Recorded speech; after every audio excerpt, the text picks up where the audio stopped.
एक ऐसा सिस्टम बनाया है जिसमें 181 विमेंस हेल्पलाइन के द्वारा हर दिन 2000 से 4000 कॉल्स हमारी 181 हेल्पलाइन पर आती हैं। इसके ज़रिए हम लाखों लड़कियों को डायरेक्टली मदद करते हैं उन तक पहुंचकर, और कई हजार लड़कियों को, बच्चियों को हमने सेक्स ट्रैफिकर्स के चुंगल से बचाया है। 2018 में एक 8 महीने की बच्ची के साथ बर्बरता से रेप किया गया था दिल्ली में। वो खूनम खून थी, उसके 3 ऑपरेशन हुए तब जाकर उसकी जान बची।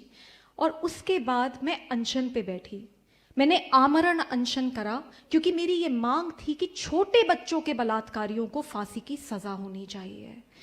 मेरे अनशन के 10वें दिन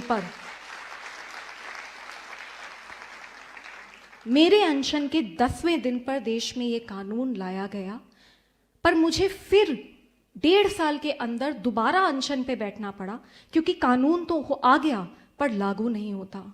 हमें हमारे सिस्टम को बहुत स्ट्रांग करने की ज़रूरत है, रिसोर्सेज बढ़ाने की ज़रूरत है और जवाबदेही तय करने की ज़रूरत है। एक ऐसा मैसेज देने की ज़रूरत है क्रिमिनल्स में कि अगर किसी महिला या बच्ची के साथ कुछ गलत किया तो ये सिस्टम तुम्हें बख्शेगा नहीं।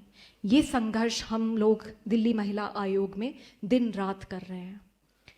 इस पूरे प्रोसेस के द्वारा हमने कई बड़ी बड़ी ताकतों को ललकारा है, जिसके तहत कभी रेप थ्रेट्स मिलते हैं, कभी मुझे डेथ थ्रेट्स मिलते हैं।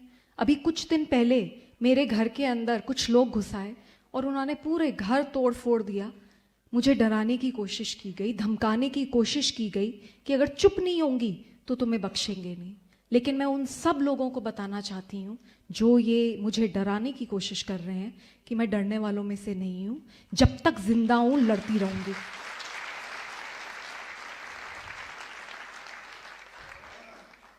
और ये संघर्ष मैंने बचपन से सीखा है। मुझे अभी तक याद है, मेरे फादर मेरे साथ यौन शोषण करते थे। जब वो घर में आते थे तो मुझे बहुत डर लगता था। मुझे अभी तक याद है कितनी रातें मैंने बिस्तर के नीचे बिताई हैं, क्योंकि मैं डर के सहम के कांपती रहती थी और उस समय सोचती रहती थी कि मैं ऐसा क्या करूं जिससे कि ये जितने आदमी हैं जो लड़कियों के साथ गलत करते हैं उनको मैं सबक सिखा पाऊं। मैं कभी नहीं भूल सकती, मेरे फादर को इतना गुस्सा आता था कि वो आते थे और जब उनका मन करता था बिना किसी कारण के चोटी पकड़ते थे, दीवार पे फेंक देते थे, खून बहता रहता था। बहुत तड़प महसूस करते थे, लेकिन पूरा समय उस तड़प से यही मन में चलता रहता था कि कैसे इस सिस्टम को बदलें, कैसे इन लोगों को सबक सिखाएं।